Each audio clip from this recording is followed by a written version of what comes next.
Intermediate part 2 English compulsory complete course के सिलसिले में ये दूसरी वीडियो है जिसके अंदर हम कोर्स का जो है बाकायदा आगाज़ करने जा रहे हैं। अजीज़ तलबा, इससे पहली वीडियो में हमने पेपर पैटर्न और सिलेबस को डिस्कस किया था और इस दूसरी वीडियो के अंदर हम बुक 2 मॉडर्न प्रोज जो है उसको हम स्टार्ट करने जा रहे हैं। मैं अपनी पूरी कोशिश करूँगा कि वीडियो का जो दुरानिया है वो मुख्तसर तरीन हो, लेकिन इस चीज़ को इंश्योर करना है कि इस वीडियो के अंदर जो कि प्रोबेबली 6 to 7 मिनट्स से एक्सीड नहीं करेगी, इसके अंदर इस लेसन का, इस ऐसे का जो आज हम स्टार्ट करने जा रहे हैं उसका पूरा कंटेंट जो है वो मौजूद हो। लेसन जो हम स्टार्ट करने जा रहे हैं वो the dying son, written by sir James Joyce. ये ऐसे लिखा गया है एक मैथमेटिशियन ने, और सर जेम्स जॉयस जो राइटर हैं उन्होंने इस ऐसे के अंदर बिगनिंग ऑफ यूनिवर्स के सब्जेक्ट पर रोशनी डाली है। अपनी तहकीक के बाद उन्होंने ये ऐसे लिखा है और इस ऐसे के अंदर दो अहम मौज़ूआत जो उन्होंने ज़ेर बहस लाए हैं, उनमें एक बिगनिंग ऑफ अर्थ और दूसरा पॉसिबिलिटी ऑफ लाइफ कि किस तरह के एनवायरनमेंट के अंदर लाइफ जो है वो एग्जिस्ट कर सकती है। हम स्टार्ट करेंगे कि सर जेम्स जॉयस के मुताबिक इस कायनात का आगाज़ किस तरह हुआ। वो ये कहते हैं कि ये कायनात जो है वो मैसिव है, ये यूनिवर्स जो है ये अनइमेजिनेबल इसके डिस्टेंसेस हैं, अनइमेजिनेबल इसकी स्पेस है और हम फ्राइटनिंग है, हम इसकी स्पेस को इस इमेजिन करके हमें खौफ आता है। वो हमें बताते हैं कि बेशुमार स्टार्स हैं इस कायनात के अंदर। स्टार्स को वो सबसे पहले ज़ेर बहस लाते हैं और वो हमें बताते हैं कि कायनात के अंदर बेशुमार स्टार्स की तादाद मौजूद है और वो हमें बताते हैं कि स्टार्स की तादाद इतनी ज़्यादा है कि जितने हमारे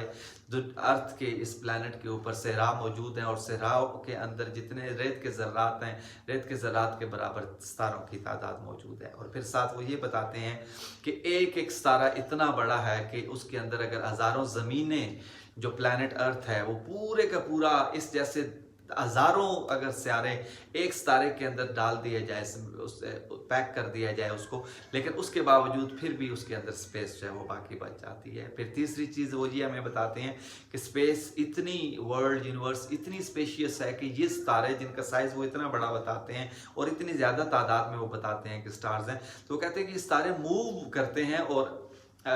इंडिविजुअली मूव करते हैं और इनकी मूवमेंट जो है वो एक दूसरे से लाखों मील के फासले पर होती है। तो ये तीनों फैक्ट सामने रखते हुए हम इमेजिन कर सकते हैं कि स्पेस का साइज, ये यूनिवर्स का साइज जो है वो कितना बड़ा है। और फिर वो एक इंसिडेंट के ज़रिए अपनी इस सब्जेक्ट को वो जो है वो कंप्लीट करते हैं, बिगनिंग ऑफ अर्थ का, और जो थ्योरी, जो आइडिया वो हमारे साथ शेयर करते हैं उसको हम बिग बैंग के नाम से भी सुनते हैं। वो कहते हैं कि सितारे जो हैं वो एक दूसरे से दूर घूम रहे हैं। एक दफ़ा का वो वाक़या बताते हैं कि जो लाखों साल पहले का वाक़या है, उस वाक़ये में ये हुआ कि एक सितारा मूव करता करता सूरज के नज़दीक चला गया। तो वो बताते हैं कि ये सितारा जब सूरज के नज़दीक गया तो सूरज के काफ़ी करीब चला गया और इस सितारे की जो रेडिएशन थी, जो वेव्स थी, जो रेज थी, उनकी वजह से सूरज के करीब जाने पर सूरज के सरफेस पर एक बॉइलिंग मटेरियल जो है वो जनरेट होना शुरू हो गया। और वो कहते हैं कि जैसे जैसे ये सितारा सूरज के नज़दीक जाता गया तो वो सरफेस बिल्डअप होता गया और एक पॉइंट ऐसा आया कि वो सरफेस इतना बड़ा हो गया कि वो मटेरियल जो है वो एक पहाड़ की सूरत अख्तियार कर गया। फिर वो ये बताते हैं कि जब इस सियारे ने इसने वापस जाने की कोशिश की तो ग्रेविटेशनल फोर्सेस की वजह से जब वापस जाने की कोशिश की तो वो जो बॉइलिंग मटेरियल था, जो बॉइलिंग मटेरियल का एक जो माउंटेन बना हुआ था वो एक्सप्लोड हो गया, एक बड़ा धमाका हुआ जिसके नतीजे में वो ये बताते हैं जी कि वो पहाड़ टूट कर उसके टुकड़े जो है वो खला में बिखर गए। और वो हमें ये बताते हैं कि वो टूटा हुआ जो पहाड़ था और उसके जो वो छोटे छोटे टुकड़े हैं, उन टुकड़ों को ही हम सियारा कहते हैं और ये हमारी ज़मीन जो है वो भी उन्हीं सियारों में से है। तो एक यहाँ पर इम्पोर्टेंट पॉइंट वो जो हमारे साथ कन्वे करते हैं वो ये है कि ये ज़मीन जो है या दूसरे सियारे जो हैं, they are born out of the sun in a way they tell us के everything has come out of sun और वो उस इंसिडेंट के नतीजे में वो पहाड़ जब स्प्लिट हुआ तो वो जो सरफेस था obviously that was connected to the sun, तो वो बताते हैं कि ये सियारे जो हैं वो इस तरह से मार्ज़ वजूद में आए। फिर वो ये कहते हैं कि जितने जितने डिस्टेंस पर ये सियारे हैं वहाँ की आबो हवा जो है वो उसी तरह से है। जो सियारे या इवन ज़मीन पर जो हिस्से सूरज के नज़दीक होते हैं वहाँ पर बहुत ज़्यादा गर्मी होती है और जो हिस्से दूर होते हैं वहाँ पर बहुत ज़्यादा ठंड होती है। और यकीनन वो हमें बताते हैं कि ज़मीन का ज़मीन जो ह्यूमन लाइफ है या किसी तरह की भी जो लाइफ है उसकी एग्जिस्टेंस मॉडर्न क्लाइमेट पर ही हो सकती है। उसकी एग्जिस्टेंस एक कंड्यूसिव इन्वायरमेंट पर हो सकती है जहाँ पर ना तो ज़्यादा गर्मी हो और ना ही ज़्यादा सर्दी हो। तो बताते हैं कि ज़मीन एक ऐसा सियारा था जिसके ऊपर द मोस्ट कंपैटिबल इन्वायरमेंट और the climate was found in terms of human existence, क्योंकि यहाँ पर ज़मीन एक ऐसा पोर्शन है जहाँ पर ना ज़्यादा गर्मी है जो कि इंसान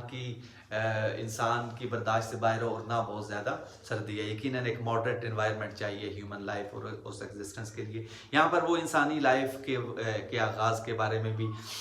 थोड़े से बात करते हैं और वो कहते हैं कि इंसानी लाइफ का आगाज़ कब कैसे क्यों हुआ ये यकीन के साथ तो नहीं जा सकता, लेकिन वो कहते हैं यकीनन ये किसी लिविंग ऑर्गेनिज्म से ही पैदा हुआ होगा। कोई एक ऐसा माइक्रोस्कोपिक क्रिएचर, कोई ऐसा एक छोटे से छोटा जरसूमा मौजूद था जिसके अंदर पोटेंशियल था किसी चीज़ को पैदा करने का। तो वो बताते हैं कि ये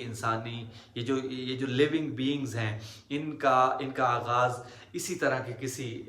लिविंग ऑर्गेनिज्म से, किसी लिविंग ऑब्जेक्ट से, किसी माइक्रोस्कोपिक क्रिएशन से जो है वो हुआ है। वो कोई जर्म हो सकता है, वो कोई anything that has the potential to give birth to another generation. तो ये कुछ इम्पोर्टेंट पॉइंट्स हैं इस ऐसे के अंदर एंड आई होप के